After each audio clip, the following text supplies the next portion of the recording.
En fait, elle est née, cette association, parce que de différents projets qu'on avait chacune, enfin à plusieurs, nous trois notamment, mais on n'est pas que trois, et puis justement des projets par rapport à nos artisanats, par rapport au travail, etc. Et puis surtout, on voulait pouvoir s'entraider, partager, réfléchir. Du coup, on a fondé cet asso il y a quelques années. Et puis l'idée, c'est vraiment justement de réfléchir, de développer, non seulement pratiquement, mais aussi, on a mis la recherche philosophique de la vérité sur ce qu'est le travail, sur la personne humaine.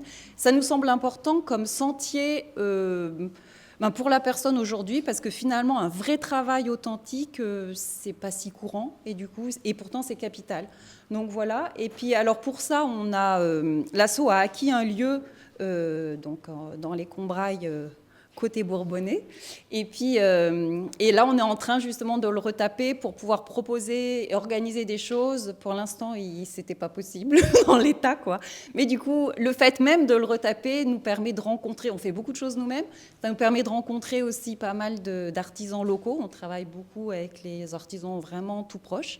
Et rien que ça, c'est déjà l'objectif de l'asso. Donc, on fait des belles rencontres et ça, c'est une très belle expérience. Du coup, après, l'idée, c'est effectivement de pouvoir, à terme, un terme assez proche, on espère, de pouvoir proposer, d'organiser des rencontres, des expos, des stages, enfin voilà, plein d'idées à venir. Et voilà. Donc voilà, en gros, pour l'asso. Moi, c'est Marie Assier. J'ai du coup dans ce lieu, donc on est entre Montmarault et Commentry, un atelier de relure et de restauration de livres anciens. J'ai toujours été passionnée par tout ce qui touche au domaine du livre. Et puis, je me suis formée en relure et là, plus récemment, en restauration, puisque souvent, dans le domaine du livre, surtout aujourd'hui, on est vite à la frontière de la restauration. Et pour répondre vraiment à toutes les demandes d'une façon exhaustive, je me suis plus formée également dans ce domaine. Donc, pour le livre, c'est vraiment un atelier artisanal. Donc, il s'agit à la fois de protéger le livre et puis de le mettre en valeur. Je pense qu'aujourd'hui, à l'ère du virtuel, où on dit les bouquins, ça sert à quoi, on n'en a plus besoin, en fait, quelque part, on retrouve justement à la fois un besoin d'une certaine qualité, de la sensation du tangible aussi, du beau qui va avec. Et puis, du coup, il y a à la fois ce besoin et cette valorisation de tout ce qui est vraiment qualitatif, unique, personnalisé. Donc, c'est tout ce à quoi je suis vraiment rendue attentive. D'abord, j'irai la qualité dans le choix des matériaux. Donc là, c'est quelque chose pour moi qui est très important. Et puis aussi de travailler autant que possible avec des artisans qui sont en France et qui ont un souci, c'est pareil, d'avoir des matériaux vraiment qualitatifs, que ce soit les tanneries pour tout ce qui est le domaine du cuir, que ce soit les toiles, les papiers, les marbreurs, donc tout ce qui font les papiers décorés sur le livre, que ce ne soit pas juste des photocopies ou des choses comme ça, mais que ce soit à chaque fois des matériaux uniques faits par des personnes qui sont également passionnées par ce qu'elles font.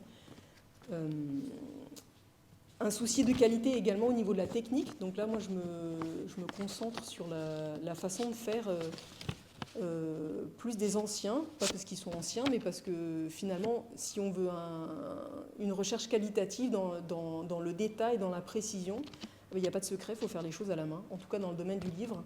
Du coup, c'est un peu un travail d'orfèvre, mais c'est aussi justement une école par rapport à la matière, parce qu'on apprend à respecter son rythme, à découvrir sa résistance. Il n'y a pas deux papiers qui réagissent pareil, il n'y a pas deux colles qui fonctionnent pareil avec le même papier.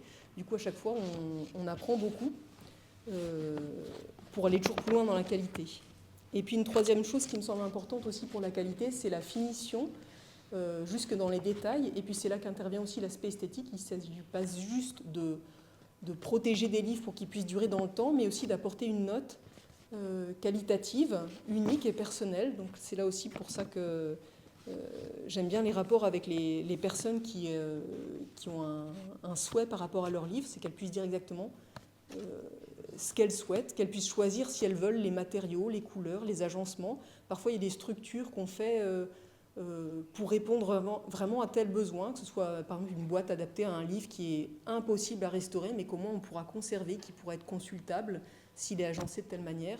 Et puis j'aime bien aussi parfois m'inspirer de structures anciennes, de la Renaissance par exemple, et puis en les mettant au goût du jour, par exemple pour un carnet de voyage ou un livre qui doit être transporté, qui puisse être mis autrement qu'avec une fermeture éclair dans un cuir de croûte synthétique, qu'on puisse faire quelque chose qui soit à la fois élégant et puis durable. Bon, alors, Noémie Prime, je suis originaire de Suisse, je suis dans la région, donc à Lourou-de-Beaune, depuis 3 ans.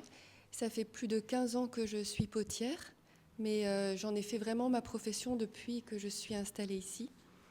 Et après avoir travaillé du grès émaillé, qui me décevait généralement toujours au défournement, parce que déjà le grès émaillé à haute température réduit beaucoup. Et puis voilà, c'était pas ma matière. Et j'ai découvert en 2018 la terre sigillée, que vous connaissez peut-être à cause du musée de Lezoux ou d'autres musées que vous avez pu voir. Notre région, enfin la région du Bourbonnais, n'est pas étrangère à cette technique, puisque dans les premiers siècles, vers Vichy, à Bellerive d'Allier, il y avait une manufacture de terre sigillée, terre franche. Donc, et Lezoux n'est pas loin non plus, pendant le temps des Gallo-Romains. Donc c'est une technique très ancienne, très simple en même temps. C'est des décantations d'argile. Les argiles grasses qu'on trouve dans le jardin qui nous embêtent sont très précieuses pour le potier, parce que c'est une argile dont on pourra tirer des vernis d'argile. C'est la terre qui vitrifie. Donc c'est vraiment l'ancêtre de l'émail. Les premières techniques d'étanchéification des pièces pour l'utilité, c'était le polissage à la pierre, les enfumages, ça c'était les Étrusques, donc au sud de l'Italie, et puis les terres sigillées avec les Grecs et les Romains. Donc ce sont des techniques en plus européennes, occidentales, ce qui est assez extraordinaire, parce que du point de vue de la céramique, on pense toujours à l'Asie. Et c'est vrai que le plus beau compliment presque qu'on peut nous faire sur un marché, c'est japonisant. Oui, la terre sigillée, c'est occidental en fait, c'est français si on veut, puisque la Gaule, lors de l'Empire romain, était une grande fabricatrice de terre sigillée. Donc c'est une technique que j'aime beaucoup, parce que bien sûr je tourne une terre, je tourne un grès, mais ensuite pour les décors je peux me servir de terre que je ramasse. Et par exemple j'en ai trouvé devant la maison, et dont j'ai pu faire une terre sigillée. Et dans la région du Bourbonnais, il y a beaucoup de lieux, en fait. Il y a une richesse géologique qui est particulière. Il y a des terres, il y a des tuileries, il y a des traditions potières. Et j'aimerais beaucoup, dans un projet à venir, à travers ces différents lieux qui ont un sens en plus pour la région, venir rencontrer les gens, retrouver ces terres et faire des pièces qui sont faites à partir de ces argiles, tout en gardant aussi celles que j'ai de Dordogne, de Normandie, enfin d'autres lieux. Donc ça permet aussi, j'aime beaucoup les rencontres, je fais des marchés de potiers, et toujours ce qui est très intéressant, c'est la manière dont sont reçues mes pièces. Je les ai faites seule, dans ma grotte, comme dirait l'autre. Et en fait, sur le marché, on rencontre celui chez qui cette pièce a trouvé sa place. Et c'est une rencontre, en fait, qui est à travers le travail, à travers l'art, qui est quand même assez belle et personnelle. Du coup, ça rejoint ce qui est un peu au cœur de notre association, dans les relations personnelles à travers le travail.